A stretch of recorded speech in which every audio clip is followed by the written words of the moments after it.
Hi everybody, I'm Owen. I'm going to teach you about using the Google URL Campaign URL Builder. It's a really useful tool. It's a fantastic bit of kit from Google. It's totally free.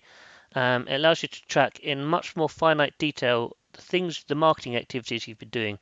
It passes data directly to Google Analytics. So where Analytics shows you a great broad overview and you can break down into what performed better on social, LinkedIn or Facebook or Twitter. This would actually allow you to group those things together and say, this is a campaign, these 4 posts are a campaign, or this drip of posts over 7 days, that was a whole campaign, and track things on a campaign level rather than an individual action level. So I'll just show you how it works. So this is it's a Google tool, it's on the Google website. So the first thing you come to is this website URL. So I'm going to copy and paste. I've got GDPR information relating to your website, so that'll be fascinating campaign. So you'll note that I'm putting in the entire URL, not just my website name. So you see the example Google have given is example.com. You need to put the entire thing in there, so or else you're just going to link to your homepage. Campaign source. So Google have given an example of Google or newsletter, and it's basically saying it's the referrer. So you might get from that the newsletter is a good thing to put, but if you see below, you see email, so you could get confused as well. So for me, I would be as specific as possible. So if it's LinkedIn, don't put social media. So in this case, say I'll put LinkedIn, and on this one I'll put social media. And then the campaign name, I'm going to put GDPR series. And so the campaign name is what groups things together. So if you're running a drip of emails or a consistent push on social media and you're getting a team to do it or you're just doing it on yourself, you still want to group all those things together and you might even want to compare campaigns against each other. So that's what that's for.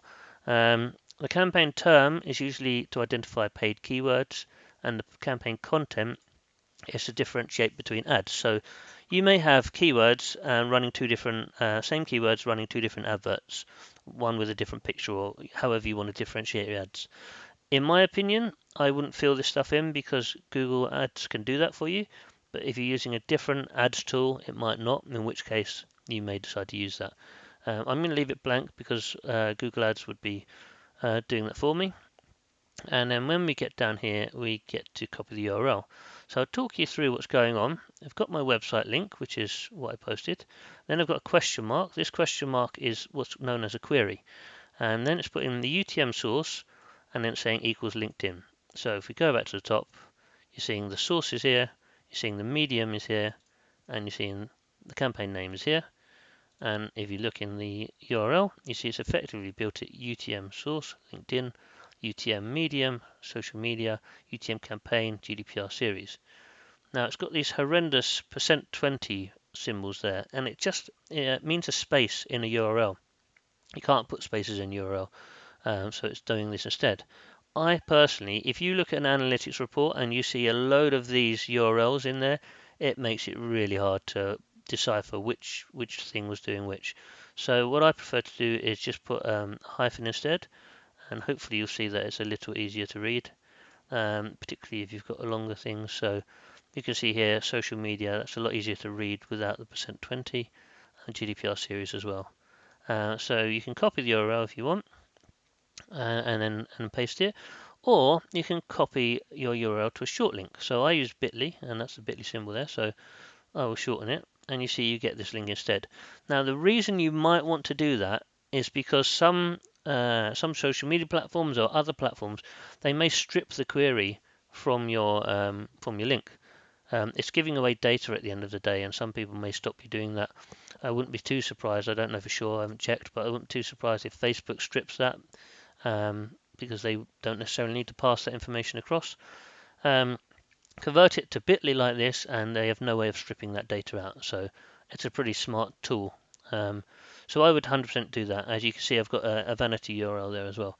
And then I just go and copy and paste it. So when it comes to analytics, I'll just show you the report that you should go and view to see this stuff at the other end.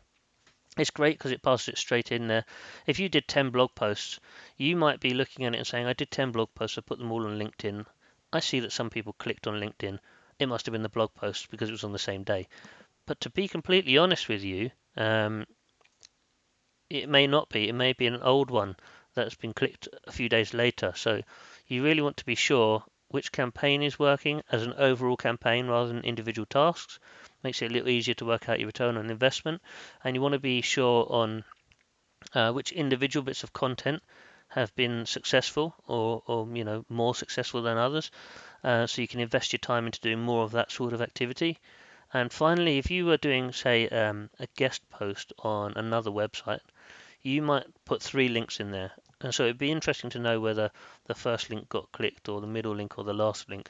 So maybe in terms of what position in the page they are, but also in terms of what content were they linking to, what was interesting to the user. It just might be interesting to do that sort of thing. So if you go into Google Analytics, on the left hand side you see acquisition. It's hard to see with this window covering it. And then you go to campaigns.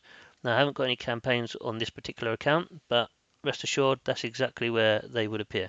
So if you've got if you're running a campaign, you could be running on multiple channels. You could be running an email campaign at the same time as a social media campaign, in which case you give them both the same campaign name. So if we go back to our part here and see the campaign name, if we were to use this and we would do the same name each time we were doing a post, obviously we would change the link.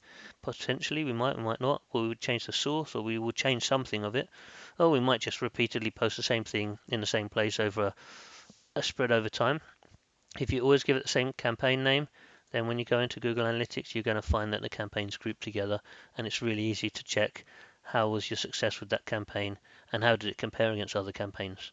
So it's a really, really useful tool. I hope you find a use of it. I definitely find it useful. If you're using something like MailChimp, it has an option to do this for you already.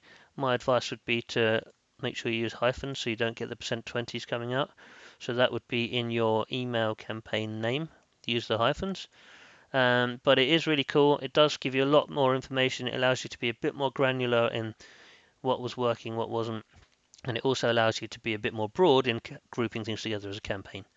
So I hope that helps. Don't forget to subscribe. We'll be posting more videos soon. Thanks for listening.